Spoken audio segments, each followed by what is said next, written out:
Gilles Péchérias est conseiller en développement commercial.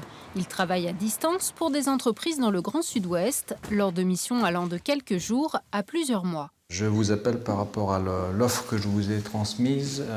C'était pour faire le point avec vous. Il y a une dizaine d'années, cet ancien salarié en industrie électronique a changé de voie pour se lancer dans une activité indépendante, mais pas tout seul. Il passe par une société de portage qui gère tout l'aspect administratif.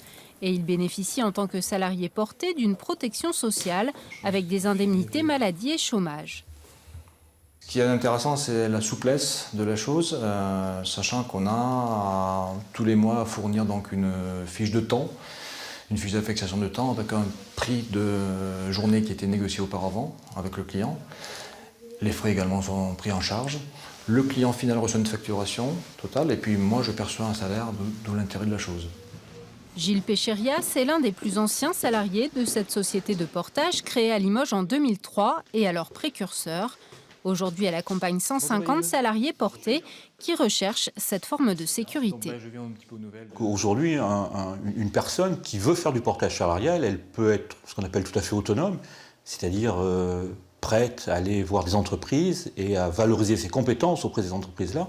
Et puis, il y a tout un public qui arrive et qui ne sait pas. Donc on a un vrai travail pédagogique, d'explication, dans un premier temps, et ensuite, dans un deuxième temps, d'arriver à construire avec cette personne-là son projet professionnel en fin de compte.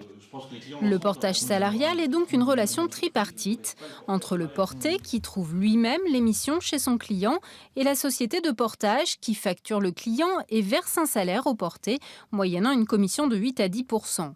Il concerne essentiellement des activités intellectuelles, consultants informatiques, marketing ou formateurs. Aujourd'hui, on compte 70 000 salariés portés en France et on estime qu'au vu de l'évolution du marché du travail, ils seront 600 000 en 2025. On parle de flexi-sécurité. On peut raisonner sur des missions plus ou moins longues qui vont permettre vis-à-vis de l'entreprise cliente de ne pas se surcharger avec un contrat de travail à durée déterminée ou indéterminée. Voilà. Donc il y a une flexibilité de ce côté. Il y a une flexibilité au niveau du porté qui peut avoir des missions concomitantes chez plusieurs entreprises.